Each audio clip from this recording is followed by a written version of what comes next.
Good evening and welcome to Novara Live. My name's Stephen Methven and tonight I'm joined by Kieran Andrieu. Kieran, how are you? I haven't done this with you before on the two-camera setup. I was going to say we've done this once in the old system, and this is our first time doing it like this. And apart from the freezing weather permeating through the studio, it's a joy to be here with you. A joy for me too. It's actually my first time doing anything on the two cameras, so if you have any tips, let me know. I will. All right, coming up for you tonight, we've got a lot to discuss on Venezuela, as I'm sure you expected. Labour are still refusing to condemn Trump's illegal attack. Jeremy Corbyn has given Sky News a lesson on international law. We'll look at the chaos on display within the Trump administration as the attack unfolded. And we'll also check in on some new polling. Spoiler, it doesn't look good for Labour. And in fact, there's kind of a theme to tonight's show, which excludes the last story, which is kind of the shape taking place of a kind of new imperial, tri-powered world. And we'll be working through that stage by stage, from the domestic to the international law to inside the empire itself in the US. As ever, if you'd like to support our work, you can sign up at novaramedia.com/support. And as ever, make sure to let us know your comments in the YouTube chat. US President Donald Trump's explicit return to militaristic imperial politics has put the UK in a political bind, while exposing the rampant hypocrisy of the Labour government. Why? Because it's brought into the daylight the ways in which Prime Minister Keir Starmer and his ministers are happy to play the rule-based international order card when it suits them and rip it up when it doesn't. Yesterday, Foreign Secretary Yvette Cooper gave a statement on the US's deposing and abduction of Nicolas Maduro to the House of Commons. One thing noticeably absent, any condemnation of that action from the point of view of international law. This was Labour MP John McDonnell addressing that absence. The Secretary of State has said that the role of the government has been to uphold international law. Part of upholding international law is to call out crimes when they're witnessed. And what we've seen here, the Article 2.4 of the United Nations Charter is very explicit about the illegality of entering into a foreign state with armed force. And that's why I have to say I found it shameful that the Prime Minister and ministers today in the news rounds have refused to condemn this action. Because in not condemning the action, I think Trump will interpret that as the green light to go in wherever to steal the national assets of those countries. And as a result of that, we're all in a more dangerous place. Well, what I would say to my friend is the importance of promoting international law in the most effective way also means promoting the rules-based order and the rules-based alliances that we have. It means being able to raise issues around international law both publicly and privately in a way that has the greatest results to defend the rules-based order. That is what we will continue to do, and that, frankly, is what is in the UK's interest. So it seems to me that what Cooper is kind of saying there is that how the government addresses breaches of international law depends on the status of the state breaking it and how our interests align with that state. So in some cases, you'll have like a private conversation. In other cases, you'll make a big fuss on the international stage. Pragmatism, in other words. Cooper made that clearer in another exchange with Emily Thornberry, chair of the Foreign Affairs Select Committee. If a large and powerful country abducts the leader of another, however abhorrent that leader is, and then tries to intimidate the smaller country in order, it says itself, to gain access to its resources, doesn't the Foreign Secretary agree that this should be called out? Not just by Britain, but by our Western allies. We should be calling it out for what it is, a breach of international law. It is not for the country that is breaking the law to say whether or not it has broken the law. It is for the West, surely, to stand up and say, call it as it is. Doesn't she therefore share my concern that there might be a profound risk of international norms changing? If we don't do that, it may become okay. And that is a risk that we then risk living in a world where might is right. And surely that isn't in Britain's interests. Secretary. Can I just thank my honourable right honourable friend for her question, and also recognise that she has been consistent in her opposition to the Maduro regime, even when she was under pressure not to be through many years. And I know that she and I would probably agree that a man who is currently being investigated for crimes against humanity and who has such a history of political repression as well as economic destruction and corruption should not be leading a country. And she rightly refers to the issues around international law, and I've set out our commitment to international law, and she will know that my predecessor as Foreign Secretary talked about progressive realism, where we set out the progressive principles we follow, how important international law is because of the framework that it sets that is in our interests, not just reflecting our values, but also that we engage with the world with the way it is. And I can assure her that as part of that, I have raised this issue of international law with Secretary of State Rubio and made clear that we will continue to urge all countries to follow it. Now, that sounds like a pretty fancy theory there, progressive realism, kind of combining the idea that international law reflects our values, but it's in our wider political interest to always uphold it as a whole. Except, obviously, the two people speaking there have failed to uphold international law at all in some cases, especially when it comes to Gaza. In fact, while Shadow Attorney General in 2023, Emily Thornberry repeatedly refused to say that the Israeli government was breaking international law in cutting off food, water and electricity to Gaza. But Yvette Cooper said something more there. The kind of get-out clause in her answer was the phrase, engage with the world as it is. That's, I guess, what she would call realism. You might just call it pragmatism. And I'm going to ask Kieran more about this in a moment, but we've got another lesson in it from Health Secretary Wes Streeting on the Today programme this morning. I understand the criticisms that are being made of the US action by many commentators, including my parliamentary colleagues, and I listen carefully to what Emily Thornberry, the chair of the Foreign Affairs Select Committee, has said. I respect her and her position on this enormously. What the Prime Minister and the Foreign Secretary are weighing up is a very fast-moving situation in which the UK has influence and leverage with the United States, which is one of our closest friends and allies, and where our security relationship is absolutely intertwined. And so I can tell you what the Prime Minister thinks about in moments like this is how does he make sure he delivers for the UK's national interest and security first and foremost? He's told us that. I'm wondering, what do you think? Well, I think that the Prime Minister and the Foreign Secretary are well placed to judge what they say, how they say it, and when they say it to deliver the best possible outcome for not just for this country, but for the people of Venezuela who have the right to choose their own government and their own leadership. And what about your opinion? As a member of the government? I support the Prime Minister and the Foreign Secretary. And I'm not here to be a commentator. Kieran, I wanted to ask you about this idea of progressive realism because, you know, Yvette Cooper mentions it explicitly in that House of Commons answer that she gives to Thornberry. She credits it to David Lammy, her predecessor. Somehow, I suspect it's not his idea. But presumably that's what sort of is in common between the approach to Venezuela that we're seeing from all of the government, the front benches, Prime Minister, and so on and so forth. So what is it? What is the kind of the framework here behind their position on Venezuela, where they won't condemn a breach of international law, but which they would happily do it in the case of, for example, Russia and Ukraine? What is the difference? Well, just very briefly to tee us up for that, I would say watching Cooper and Thornberry exchange like that and hearing Yvette Cooper talk about, Stephen, how Maduro was being investigated for crimes against humanity. It was like watching a David Lynch film, but without the artistic value. We're talking in a world where this same government expects us to forget that it has stood by, mind, body and soul, the war crimes and the genocide committed by the state of Israel in Gaza.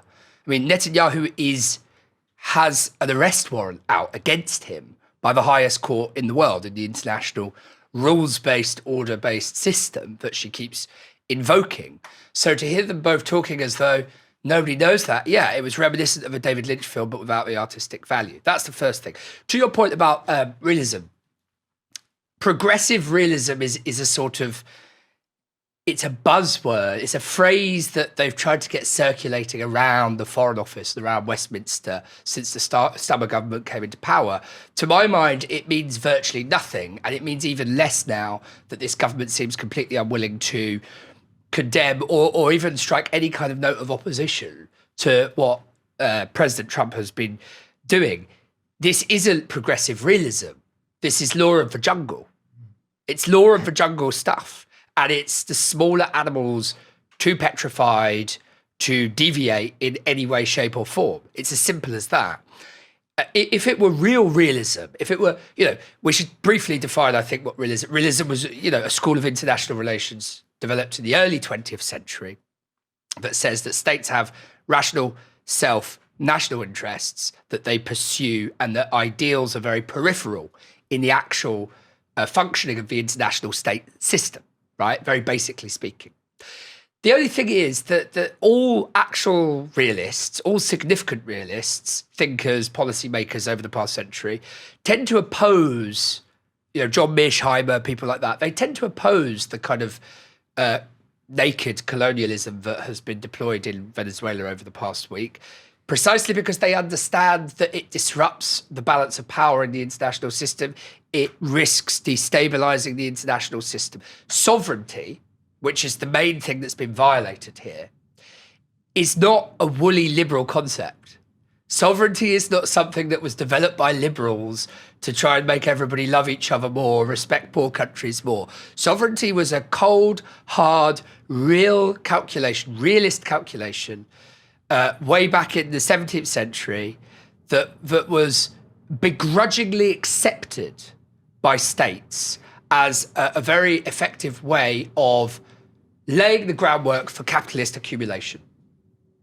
And so to disrupt sovereignty, disrupt the principle of sovereignty is not to offend liberal norms that have got in the way of capitalist accumulation and power accumulation, by the US included. It's to very seriously violate a principle that has actually helped those states develop their power over the past 200, 300, 400 years. This is just, as I say, law of the jungle, naked 19th century colonial plunder. And our government is, every time they open their mouths, our country gets smaller. Yeah, I think what you say about law of the jungle, I mean, when I was writing about this earlier today, I kept thinking about the position of the UK in respect of the US, and the image that kept coming to mind was like the image of a cleaner wrasse, one of these little fish that kind of latches onto a bigger fish, right? And that's a symbiotic relationship, right? So it's a relationship where like the wrasse benefits, the big fish benefits, et cetera, et cetera. Right.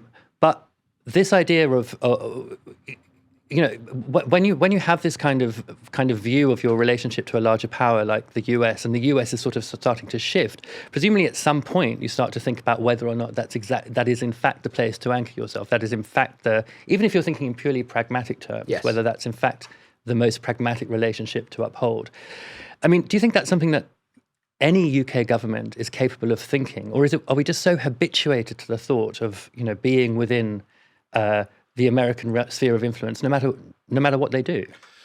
I think, speaking very directly to that question, right now, the government that we have right now, and indeed the governments that have preceded it, I would say it's beyond their paradigmatic, realm. It's beyond their capabilities of thinking. It's beyond their visionary powers, or their imaginary, as much as anything else.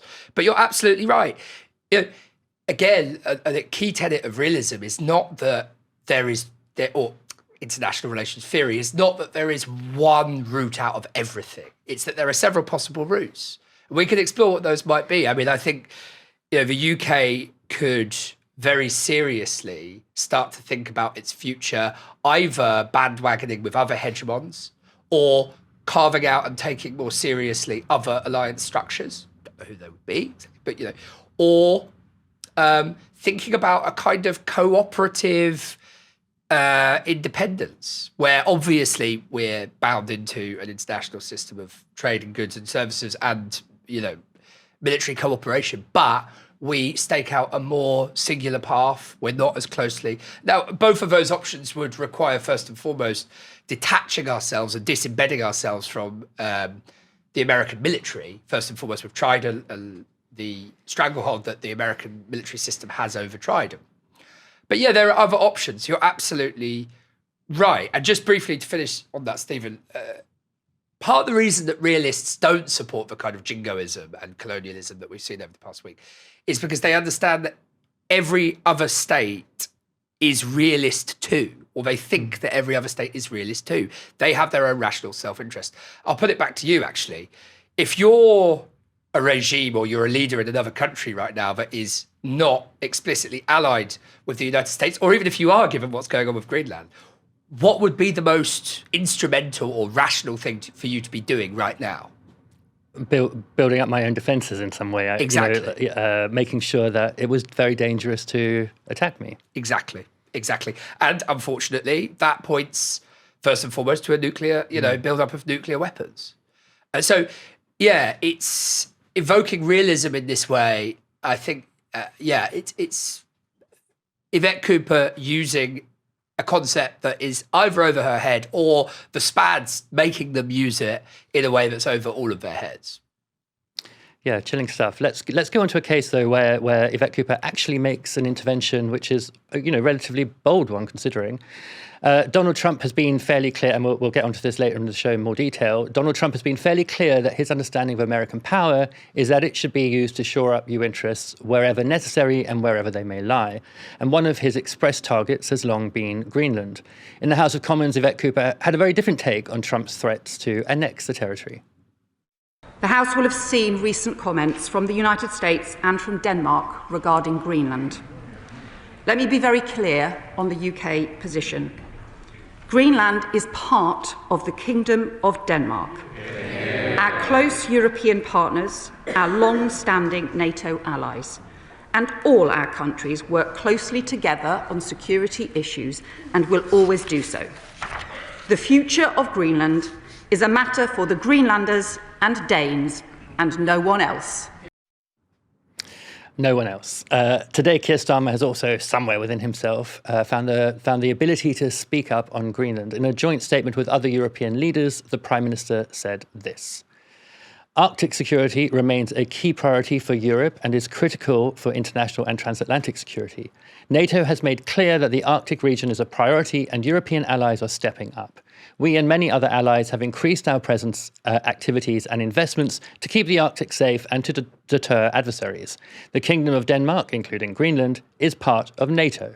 Security in the Arctic must therefore be achieved collectively in conjunction with NATO allies, including the United States, by upholding the principles of the UN Charter, including sovereignty, territorial integrity, and the inevitability of borders. These are universal principles, and we will not stop defending them. I mean, Kieran, it's not clear that they will not stop defending them. I mean, imagine if Trump had already done this. Do you think they'd be making the same kind of statement, that's making the same sort of bold, we will defend it? Or would it be a kind of, we'll have a quiet chat with them about that as well? Honestly, I think they do not know what to do. Mm-hmm. They do not know what to do. And, in that narrow sense, I have sympathy with them because this is something that I think many of them, or many analysts, in many cases good analysts, foresaw happening 1.5 years into, or 1 year into the second Trump presidency. So I think that they're chasing their tails, and they're struggling to make sense of everything. They're struggling to put together a coherent strategy. There is a huge deficit in power relationship with the United States. They know that the US has got them over a barrel, really. If the US wants to deploy its military in Greenland, it can and it will. And nothing that they can really say or do will stop that, realistically. I mean, what could conceivably deter the US military, if it is deployed there, from being there? Certainly not a European military. But presumably it would mean like a final and definitive rupture of NATO. I mean, we know it's on its way out, but presumably that would be the moment at which actually there would be a scramble then to, shift the alliance far away from the British alliance, away from the States and towards Europe, or maybe not. Maybe it would actually be a moment where the UK would be cravenly sort of supportive of the United States rather than risking a breach with that power. It's difficult to know. my guess is that actually it would be neither of those completely. It would be that certainly NATO would be ruptured irrevocably or irreparably, and that it would the new security arrangement, if you like, would turn inwards, would become relatively coterminous with Europe's borders, would become a new European alliance that rises from the ashes of NATO, whatever that might look like, and however credible that might be. But I also think that the UK especially, but other European countries as well, would want to maintain economic treaties, relationships with the United States, any international organisations that whose auspices, cover economic matters. I don't see European countries walking out of those en masse in protest of the US. So actually, I imagine, I think, security and military relationships are one thing, and I think NATO would certainly change forever, and some European successor would rise out of that, but you would also still have the economic relationships. So in fact, there would be very little consequence to... I can't see there being significant consequences to the United States. I just can't at this moment in time.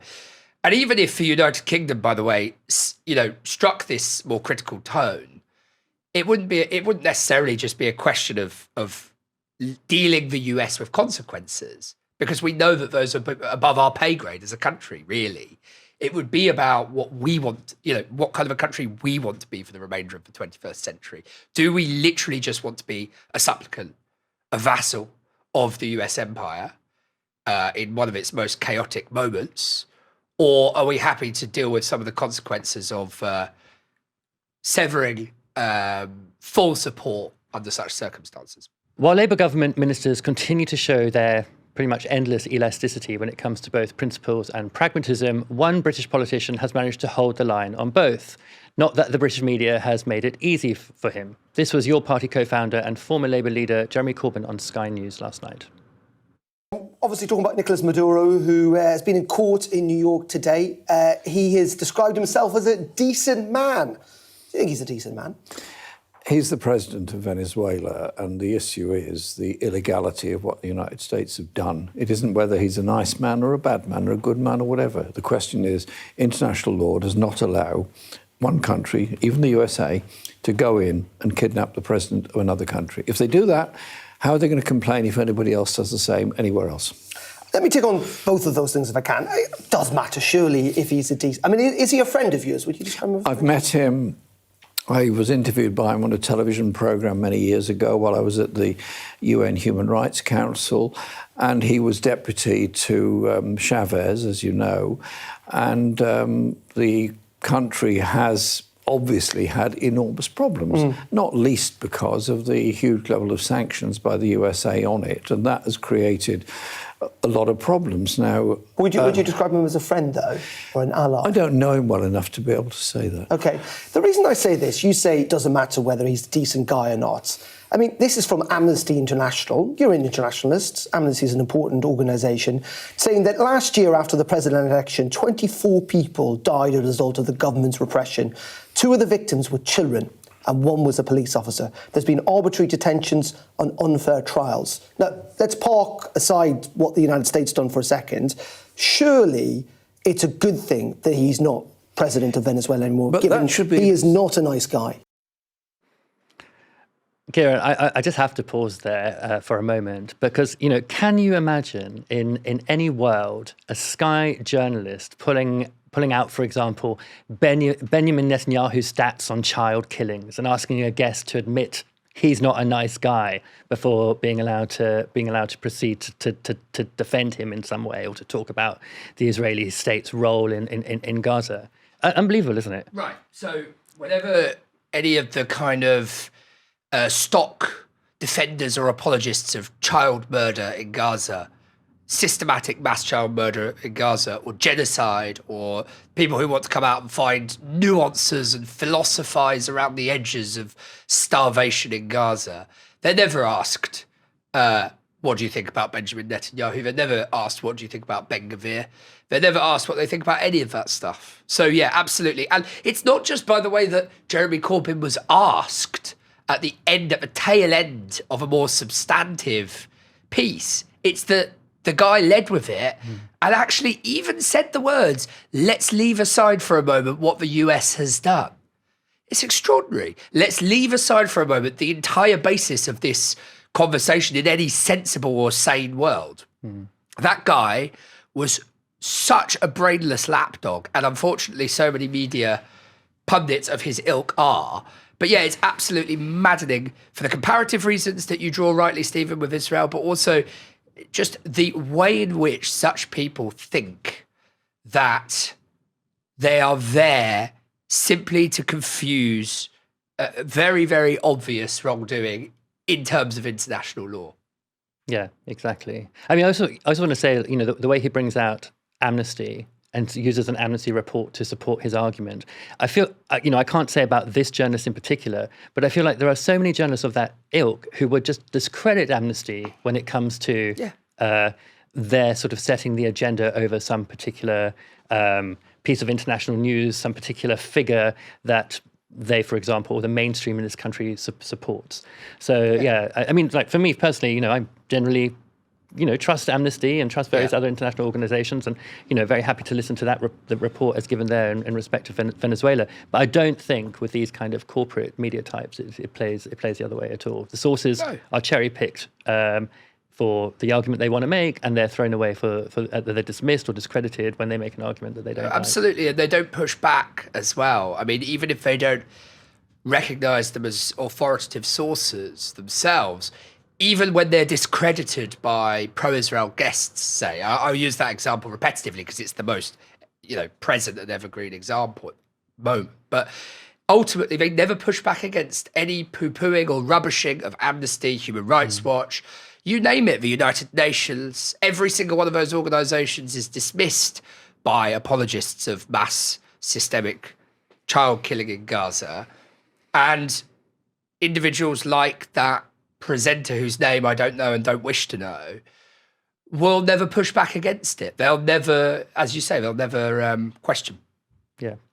All right, let's go on to the next bit of that interview with Corbyn. I read the Amnesty report, and obviously I was very disturbed by what was in it. And I've also read a great deal and met a lot of people who've described the terrible economic situation that Venezuela faces. And so there's a twin set of problems there that have to be addressed. Now, if the US was serious about dealing with human rights abuses, which they are not. They're not anywhere in the world. Yeah, but are you? That's my point. Of course I am. Well, you have to. Well, why don't you say categorically he was a pretty evil dictator? You seem to be trying to move this whole conversation away from the reality of what Trump has done. Invaded another country. But if you answer the question, if you condemn him, I'll move on. It's so triggering to watch that, because it really reminds me of the months after October 7th, where in order for anybody to be allowed to participate in a discussion of October 7th itself, what followed, the Israeli state's savage assault on Gaza, you first had to condemn something. You weren't allowed to have a ticket to speaking in the media, to putting a view forward, unless you'd already shown that you occupied a certain position within what was acceptable to them, and that involved condemnation. And you're seeing it exactly the same here. You know, condemn Maduro, otherwise shut up. And also, and the refusal to condemn, as it was after October 7th, functions in exactly the same way here. The refusal to condemn sets you up as immediately discredited, because you must have some kind of allegiance to whatever it is that you're being asked to condemn, even when what you want to talk about is the larger crime that is occurring. Or a specific crime by a much more powerful force that's occurring. Doesn't mean you're dismissing any other crimes. It just means that there is something that you want to focus on, which the media, politicians, the establishment in general, does not want anybody to focus on. And that's exactly what happened here, and it's exactly what happened in those months in 2023. Just very briefly to add to that, Stephen, obviously what that individual is doing there is, in his own small, brainless way, trying to manufacture consent for this and trying to normalise something that is highly abnormal and should not be normalised. So by trying to manufacture, and these guys, they never learn. Leave aside for a moment all of the hypocrisy that we just talked about with Netanyahu and all the war criminals that are greeted and toasted in European capitals and so on. Leaving aside all of that for a moment, the manufacturing of, Iraq, the same thing was done. Saddam, do you like Saddam? Do you really like Saddam? Are you saying that you think Saddam is a great guy? Why won't you just condemn Saddam? And tying those two things together, a sort of personality test of Saddam Hussein. It's important to say Maduro certainly no Saddam Hussein, but tying together those two things as though you have to think that Saddam Hussein was a great guy in order to foresee the disaster of the collapse of the country if the war in Iraq was prosecuted. We live in a kind of state of eternal return with these people because they have such short memories, or they're trained to have such short memories, or because material interests ensure that they have short memories. Yeah, material interests, things like access, that kind of thing. We talk about it a lot on this show. Corbyn also appeared on Newsnight last night where he confronted Vanessa Neumann. Now, she's a Venezuelan opposition figure who was there to defend Trump's intervention. What Jeremy Corbyn says about Donald Trump going into a sovereign country and snatching the leader, that breaks all international laws, does it not? No, it does not break international laws. I think it was stunning to watch. Which law does that allow? Which law allows that? Well, which law allows that? Well, the law, the fact that he was a fugitive from justice and not a head of state, and the head of a criminal law, and the head of a criminal organization, and a criminal organization that I have personally been tracking and writing about since I started working for think tank here in London, the IISS, in 2006. For 20 years, we've been tracking the criminal activity and the transnational threats presented first with the FARC across the border, and that was actually part of the Bolivarian Revolution. That was stated in part of their manifesto, the material support for the FARC, and then a terrorist organization. And my daughter's from Colombia because I spend so much time in Colombia working on those issues. So I tracked that, and then also the involvement of the agreement signed with China and with Iran, and giving succor and protection and cover for Iranian IRGC operatives, which I've chronicled, I think makes him a threat to the region. What law? What law? What law? Incredulous Jeremy Corbyn is like my favourite flavour of Jeremy Corbyn. That argument went on. You said he's a fugitive from justice. Yes. Where? United States. But he wasn't in the United States. He's been in Venezuela. Doesn't matter where you are. You can be snatched and you can be captured. If you're a criminal on the run, you're a criminal you're a criminal in hiding, you can still be caught. Why didn't they apply for extradition then? Why didn't they apply for extradition? Why didn't they apply for extradition? From the Chavistas that is the normal way. You seem to be agreeing with the idea that one powerful country can go in and take the head of state from... He's not a head of state. What would you say if... He's not a head of state. What would you say then if Putin went into Ukraine and took Zelensky out? What would you say then? He's not, well, the same thing. Zelensky was elected. And now, Maduro was not elected. Ukraine, I'll leave Ukraine to the Ukraine experts. Okay. So I think what's interesting, what's happening there is the sort of making of fine distinctions to justify. I mean, Neumann denies that it's a breach of international law, but I think she knows it really is. And so to try and justify this action in a particular way, you make these fine distinctions between, okay, well, there's criminality involved here and there's not involved there. There were elections here and there weren't elections there. But actually, if you look at what Trump has said about Ukraine, one thing that he focuses on a lot is the fact that there haven't been elections in Ukraine. So whatever you throw in as a kind of reason to prevent, an aggressive, state like the current state of the US, an internationally aggressive state like the current US, from breaking international law, doing what it likes, might is right, or the law of the jungle, as Kieran put it earlier. There's always some way in which that can be the thing that they latch onto in order to create the case to do it, and we've seen that time and time again with various forms of interventionism. But later in the show, Neumann was confronted with the Trump administration's announcements about other potential military targets, including Colombia, Cuba, and Greenland. I'm a Venezuelan, also an American, but I want to make a clear distinction between the case for Venezuela and what happened in the capture of Maduro and the argument for a transition toward democracy, which we have yet to see how exactly that will unfold, and is one of the things that I and other opposition leaders will still be pushing to do, right? In other words, our fight is still for democracy. And as I said, I know Venezuela, Colombia very well. those countries still have elected leaders, okay? Those presidents came into office and left, the previous ones left office when they got voted out. The new man or woman came in when they were voted in, and they do not have a systematic form of repression, extrajudicial killings, murders, and tortures. They have problematic law enforcement and problematic, but it is not part of how they cling to the presidential palace. That is the distinction between Venezuela and Mexico and Colombia or Greenland. I'm not even going to get into. So the case for Venezuela is, for me, was very clear and very important. And it comes out of, by the way, the responsibility to protect. Did we forget about that? And I mention it because when I was writing my dissertation, the whole UN was all about our responsibility to protect, citizens. That if they can't stand up for themselves, somebody has to. So, Kieran, what I find, I can sort of understand why someone like Neumann there is making that kind of argument. So you're in opposition, you're a Venezuelan, let's assume, and this could be a significant assumption given the nature of some of the Venezuelan diaspora in the West, at least. Let's assume that you really do have the best interests of the country at heart and that kind of thing.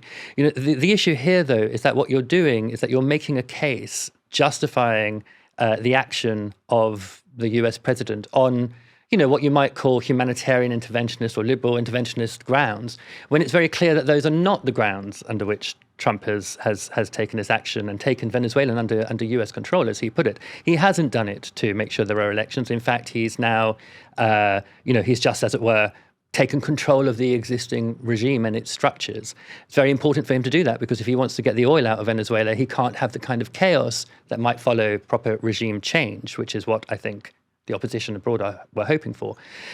So what you're doing is because it's sort of, potentially, not even guaranteed, temporarily advantageous to you, you're providing succor to a kind of program or philosophy in terms of, the US's power relations to the rest of the world. You're supporting it, but you then are, as she was, slightly troubled by the fact that it might have bad, by her point of view, bad consequences for other countries, and you want to distance yourself from that. But you can't do both at the same time, can you? You can't both say, oh, Trump did the right thing by going for Venezuela's oil because it temporarily, potentially benefits me, without endorsing the fact that he went for Venezuela's oil.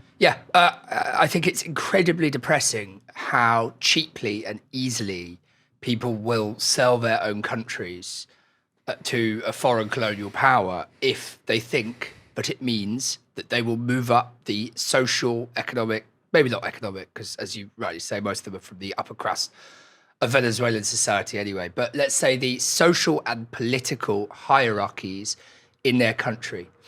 Grab the levers of power and the resources, in other words. If they think that there is power to be gained, as evidenced by what she was just saying, they are very happy to sell their countries down the river to the highest colonial bidder, or in this case, the only game in town. And it's incredibly depressing. But I think it speaks to, something we ought not be misty-eyed about, which is that actually we think of this in terms of nation states, and that's fine. I don't want to sound too kind of old hat Marxist, but it's true that these guys have class interests that cut across the country. Interests with each other.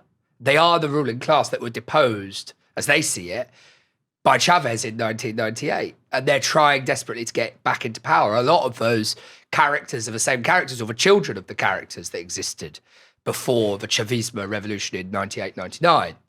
And they've never regarded it as legitimate. And they have been waiting in the wings desperately, and it's become an obsession for many of them. And so I think we need to also think about it on that axis, not just the national axis, Venezuelan, but also the class axis, which is that there is a ruling class in Venezuela which feels it was deposed illegitimately and has been waiting ever since to get back into power. And she very clearly articulates their position. Yeah, I want to be clear that when I mentioned the Venezuela diaspora or the Venezuelans in exile, and I mentioned the ones in the West, it's not... You're completely right. There are 8 million Venezuelans in exile and who have left the country since the Bolivarian Revolution, but many of them have left under Maduro, and many of them remain in countries around Venezuela in poverty. It's as you say, an earlier middle class of exiles that left who, have a kind of neoliberal politics and would like to see closer neoliberal commercial relationships with big states like the US. Exactly. Okay, well, look, let's give Corbyn the last word on this part of the show. This is from yet another appearance last night, this time on LBC with Andrew Marr. This whole international order thing, maybe it's over. If it is over, what do we replace it with other than a lack of power in the UN, where we have an overpowerful Security Council and an underpowered General Assembly? We have no basis for international law. Are we actually moving into the sort of 1984 Orwell scenario where there's an eternal war between three big powers, USA, China, Russia? Because Trump's security document actually leaves China and Russia out of the equation. You see, that seems to be a much more realistic assessment or sketch of where we are than the international order. We have the three great empires and the three great emperors. Indeed, that is exactly where it's going and where Trump has taken us to. So what do you think about that, Kieran, the idea that we're now in the time of three great emperors, three great empires? I mean, that would be the US, Russia, and China. I think we have pattern-seeking minds as a species, and we need to understand transitions within, recognisable forms. I would say, look, I don't want to completely dismiss it. I think to pick it apart more finely, first of all, that overplays Russia. That overplays Russia's power and influence. I do think that Russia is obviously still a significant power. It's a regional hegemon.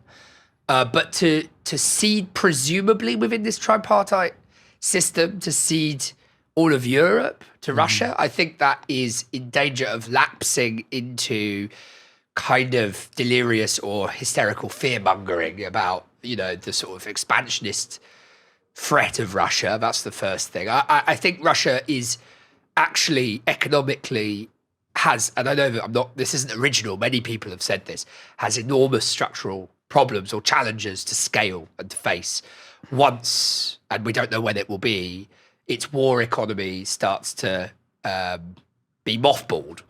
So that's the first thing. So I think it overplays Russia's influence. China, of course, is absolutely has a sphere of influence, and whatever you might say about the kind of vicissitudes of its economy, it is growing in power and it's growing in relative power within the international system.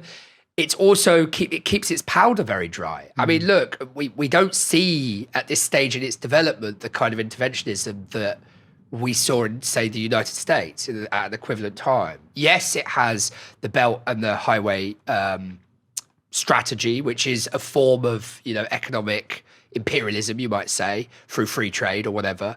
And it has a sphere of influence, and it's clear about that. It's clear about what it will tolerate people interfering with and not, but it doesn't have a Monroe doctrine, and it hasn't used its military for anything far beyond its borders or in another continent. So that's another thing. But certainly it's a huge, it has a sphere of influence.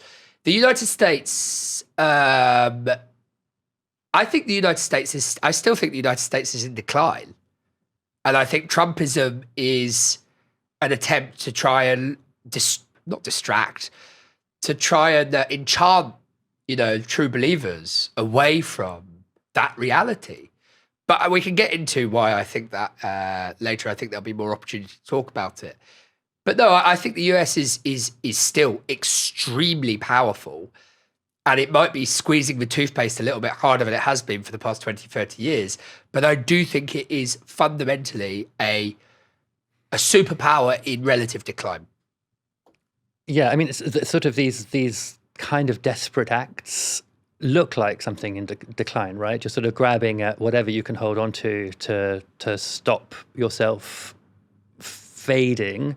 But of course, sometimes doing that can make you go down even faster, I guess. Yes. Maybe that is something you're going to talk about in a bit. All right, let's go on to our next story in a minute. But first, we've got some super chats. Corey Johnson with the £5 super chat, thank you very much, said that afraid that in a new age of empires, if Britain doesn't join a larger bloc, for example, the EU++, then we are plain and simple effed. Same for all middle powers. AV69 with a fiver as well, thanks very much. This progressive realism is realism in the same sense that capitalist realism is realism. Kevin Young bleeds beats with £10, very generous. UK are all talk, there is no chance of winning a war with Russia, severe self-harm on our nation. The UK doesn't care about Ukrainians, they don't care about Ukrainians, morally bankrupt NATO cult. That may be true, I'm not sure. Also, Kevin Young bleeds beat. Okay, now, sorry, I think I should have read these in a different order, where he says, thanks for your video breaking down the situation with the UK, EU and Russian military. I appreciate you all very much. Thanks. We need a realistic view. I think that's a reference to well, I think of it as an anti-war video that went out over Christmas. Other people saw it as over the New Year, rather. Other people saw it in quite a different way. Yes, but that is about the potential of war with Russia and how that might unfold militarily if it were to happen. I'm not saying it will, and I hope it doesn't. All right, let's go on to our next story. So we've had a sketch of the new imperial order from Jeremy Corbyn and from Kieran. In this next story, we're going to take a look deep inside the main one, the US now. Stephen Miller is Homeland Security Advisor to US President Donald Trump, widely considered one of the most influential figures in Trump's team. This isn't his first rodeo. He was also Trump's senior advisor in the first presidency and is also thought to have played a leading role in the build-up to the US's armed intervention in Venezuela. Last night, he appeared on CNN to discuss what's next for the country. The question about who is now running Venezuela is one that even members of Congress who are big Trump supporters say they're not quite sure about. Senate Majority Leader John Thune told CNN's Manu Raju that he doesn't know what President Trump meant by his assertion that the U.S. is running Venezuela, and he said he needs more information. Can you tell us what the president means when he says, is acting President Delcy Rodriguez in charge? Is she running Venezuela or not? Well, what the president said is true. The United States of America is running Venezuela. By definition, that's true. Jake, we live in a world in which you can talk all you want about international niceties and everything else. But we live in a world, in the real world, Jake, that is governed by strength, that is governed by force, that is governed by power. These are the iron laws of the world that have existed since the beginning of time. But in terms of day-to-day operations in Venezuela, that is acting President Rodriguez, right? It's not some sort of American emissary. What I'm saying is, we'll keep going here, Jake. So I want to say what I'm saying, and then you'll follow up. But what I'm saying is just one level above that, which is that, by definition, we are in charge, because we have the United States military stationed outside the country. We set the terms and conditions. We have a complete embargo on all of their oil and their ability to do commerce. So for them to do commerce, they need our permission. For them to be able to run an economy, they need our permission. I sort of feel like Stephen Miller is sometimes sent out to make Trump look reasonable. You know, sort of like send out the really gruesome henchman, and then, you know, the emperor looks more, you know, princely in some way. But it is kind of astounding to hear someone just, you know, go full Hobbes in that kind of way. You know, international niceties. Really, it is just tooth and claw. That's the reality of the world that we live in the 21st century, and it's a reality that's existed since, you know, the dinosaurs. That's the idea of zero progress. Humans are no better than, you know, wild animals on the savannah. Miller was also asked about the possibility of Venezuela's opposition, led by this year's Nobel Peace Prize winner Maria Corina Machado, returning to power. Why does the president think that Machado should not be the next leader? Why does he think she's weak? First of all Venezuela experts agree. All Venezuela experts agree that it would be absurd and preposterous for us to suddenly fly her into the country and to put her in charge, and the military would follow her, and the security forces would follow her. This is not a serious. It's not even a serious question. So should there be an election? Let me. If you give me the floor for 30 seconds, let me tell you what we are doing here, Jake. The United States. This is sort of foundational. The United States is using its military to secure our interests unapologetically in our hemisphere. We're a superpower, and under President Trump, we are going to conduct ourselves as a superpower. Now, Machado certainly seems to have been quick to understand how things are now going to work. The Washington Post reported on Monday that part of Trump's reasoning behind abandoning the opposition leader was that she had taken the Nobel Peace Prize that was awarded to her last year, rather than immediately giving it to President Trump. This was Machado on Fox News last night. Did you at any point offer to give him the Nobel Peace Prize? Did that actually happen? I had read that somewhere. I wasn't sure if it was true. Well, it hasn't happened yet, but I certainly would love to be able to personally tell him that we believe the Venezuelan people, because this is a prize of the Venezuelan people, certainly want to give it to him and share it with him. What he has done, as I said, is historic. It's a huge step towards a democratic transition. Kieran, I just wanted to come to you on this because, there is something so imperial about this. The idea that people have to sort of prostrate themselves before the empire and offer him baubles in order to get his support. I mean, I don't have a lot of time for Machado. I was very unimpressed by the fact that she was, cheering on the possibility of full-on regime change in Venezuela. Something that would lead to the deaths of loads and loads of people over the weekend. But it seems like humiliation is the name of the game now. If you want to get Trump on side, and even when you do humiliate yourself, it's not necessarily going to be on your side unless it's in his interests. Yeah, absolutely, Stephen. But she is there for it. She is there for it. She will do whatever that man and that administration wants her to do in order to become president of Venezuela, of which she has absolutely no entitlement. She'd be completely and utterly illegitimate. I mean, I'm sure everybody agrees, watching and listening to this would agree with that. But yeah, it's. I mean, we've watched some cringy videos in our time on this show. We're forced to watch some very cringe. That is the cringiest. I think that's number one. And we've watched Nick Fuentes and various Nick Fuentes videos. It's very painful. Very painful. But it speaks to what I said a minute ago. These people will sell their professed, beloved country to any, or the only game in town in this case, in order to advance their own position. Let's go back to Stephen Miller now. We mentioned on the show last night that quickly after the US had abducted Nicolas Maduro, Stephen Miller's wife posted this online. As you can see, it's a map of Greenland with the US flag emblazoned over it, with Katie Miller writing, "Soon." On CNN, Stephen Miller was asked about whether the US was really serious about taking Greenland. It has been the formal position of the US government since the beginning of this administration, frankly, going back into the previous Trump administration, that Greenland should be part of the United States. The president has been very clear about that. That is the formal position of the U.S. government. Right, but can you say that military action against Greenland is off the table? It wouldn't be military action against Greenland. The Greenland has a population of 30,000 people, Jake. The real question is, by what right does Denmark assert control over Greenland? What is the basis of their territorial claim? What is their basis of having Greenland as a colony of Denmark? The United States is the power of NATO. For the United States to secure the Arctic region, to protect and defend NATO and NATO interests, obviously Greenland should be part of the United States. I mean, I guess the basis for Denmark having Greenland as a territory are sort of international treaties that have existed for a long time, or just ways in which many other countries have historically territories.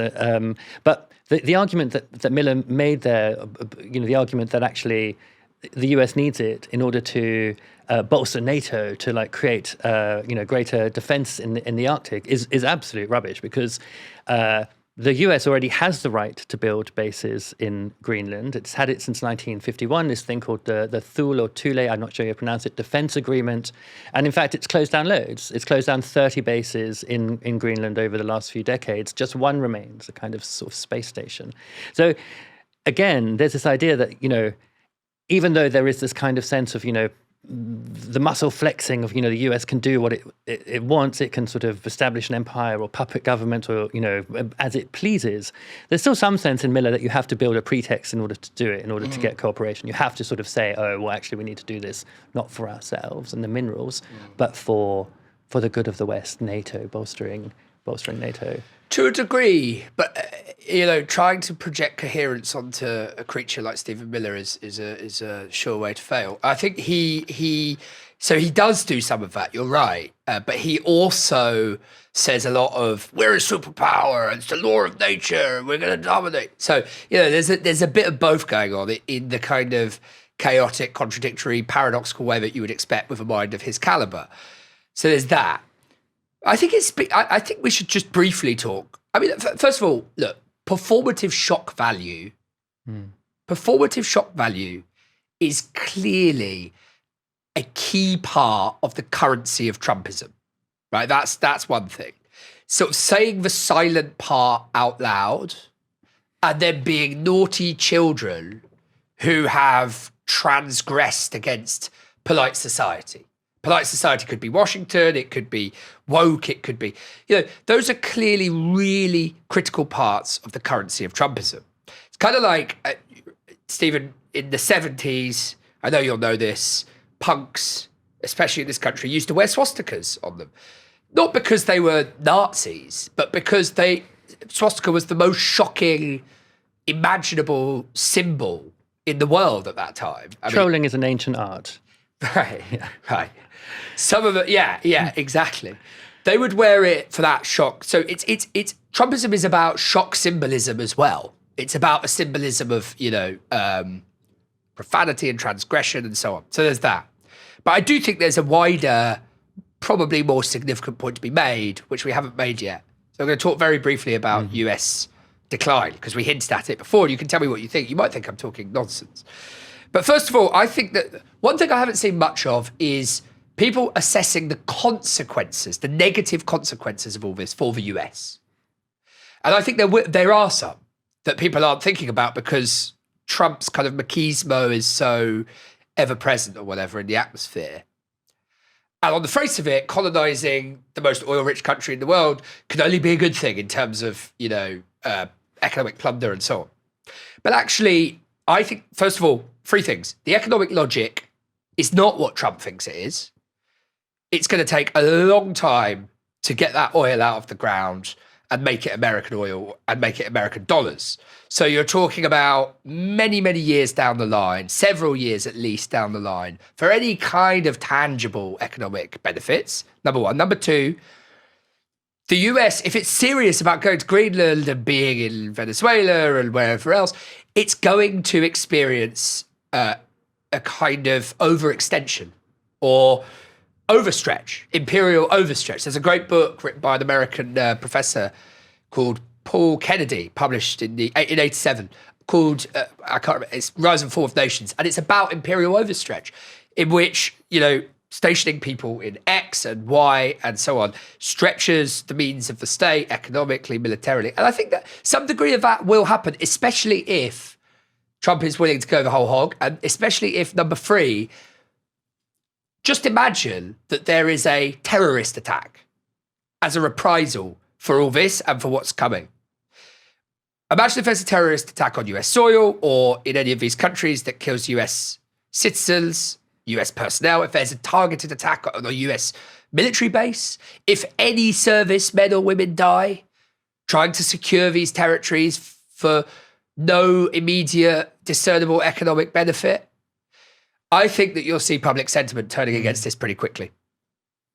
Yeah, you're right about, you're certainly right about public sentiment, or, you'd have to sort of exponentially compound what you're doing internationally in order to offset the sentiment by, having another war or something. Right. But I think what you're so right about the costs of imperialism, the costs of like maintaining, dependent states or puppet regimes, or annexing things and maintaining the annexation. You can think about global politics. People may disagree, but you can think about global politics as sort of having its own kind of evolutionary force behind it. And there's a reason that over the course of the 20th century, big states moved away from like raw imperialism to a much softer imperialism. And one of those reasons is that it's a lot cheaper to do that. It's a lot cheaper to influence other states via furnishing them with contracts or with development funds, by making friends. It's also possible to sort of get away with all kinds of exploitation by doing that as well, cheaply. Hard imperialism is expensive. Maintaining a sense of peace.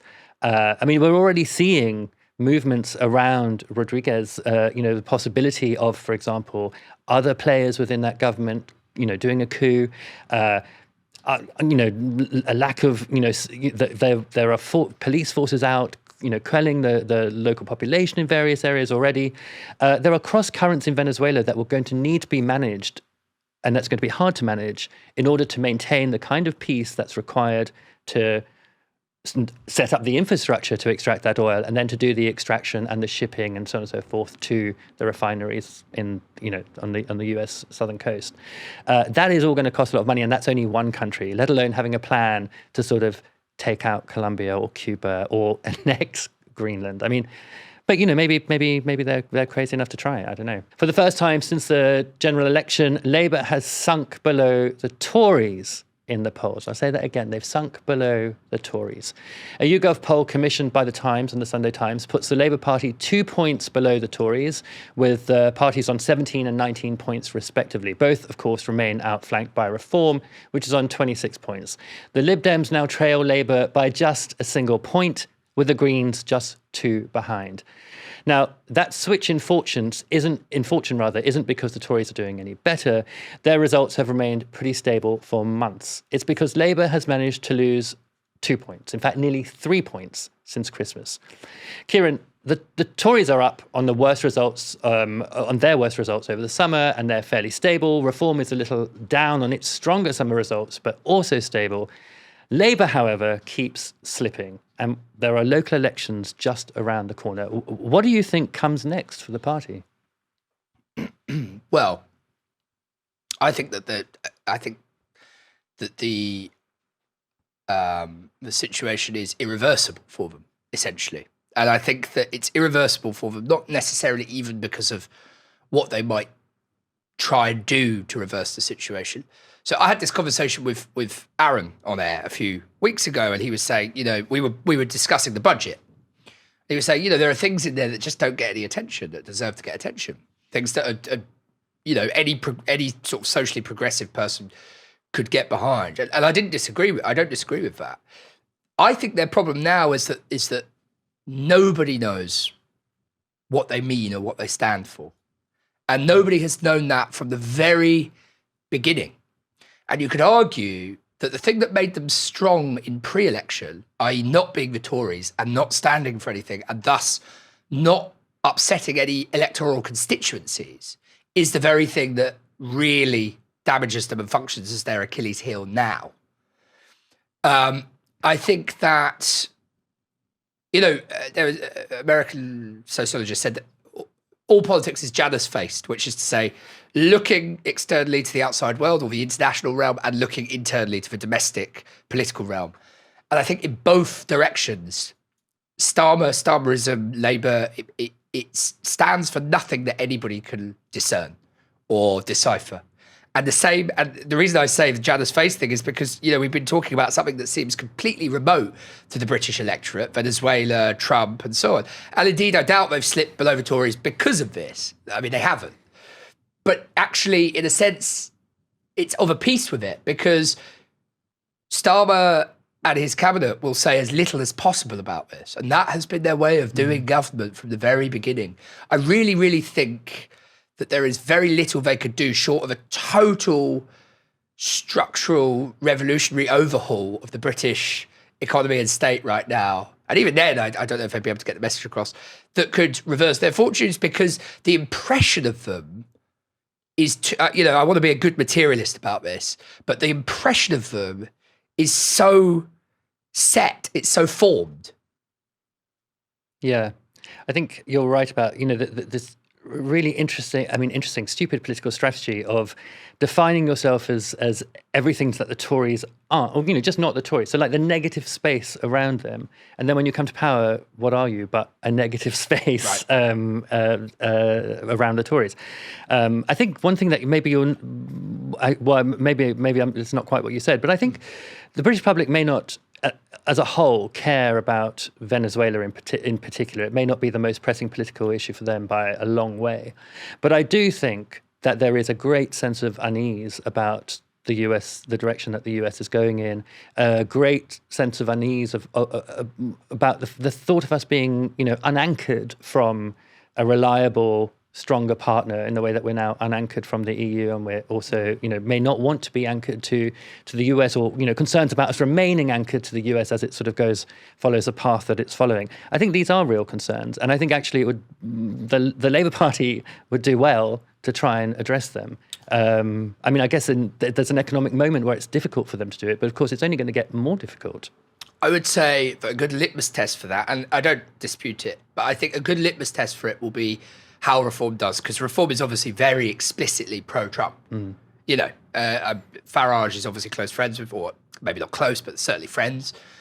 And Reform is the Trump party in Britain insofar as one exists. So let's see, that would be a good litmus test for that. But what I would say, Stephen, is I'd go one level of abstraction higher than you, and I would say that this country is in crisis in lots of ways, but one way in which it's in crisis, and I don't want to get too abstract here, but it's the meaning of the country in the world in the 21st century. We went straight from empire to American empire. We went straight from British Empire to American Empire. 1945, you can periodize it incredibly neatly. There's nothing in between. There's no daylight between those two things. They overlapped. And now the American empire seems to be either declining in a way that's very chaotic, or turning on us, or both, or at least forcing us into a collision course with many of the other things that are so supposed to be sacred cows in the kind of national politics. Britain is very clearly, desperately without vision for its place in the world in the 21st century. And that's why I say, my first choice, operating within realistic expectations for the next 30, 40, 50 years, would be to adopt a kind of cooperative, non-aligned position. Yeah, I think that's right. It's so striking that without a sort of positive vision of the British future, loads of people are being attracted to an almost mythical past and voting for parties who promise some return to a past that, never existed in the way that they say it did, and also that would exclude a lot of people who live here and who are part of the future. I think that point you make about how, we went from one parent, the British Empire was our own empire, but, from one big structure to another big structure. Yeah, we've never had a moment as a country where we've been able to sort of find ourselves independently, a kind of Rumspringa, as the Amish have when they send their teenagers out to go and live in the real world. Maybe that's what we need. Yes, I think so. All right, well, Kieran, thank you so much for joining me tonight. Thanks for having me. I've really enjoyed this. I've warmed up. The studio was cold, but it's freezing. The back and forth. Yeah, thank you, Stephen. Thanks, Kieran. And thank you, everyone, for tuning in. Come back tomorrow for another live stream at 6 p.m. For now, you've been watching Novara Media. Good night.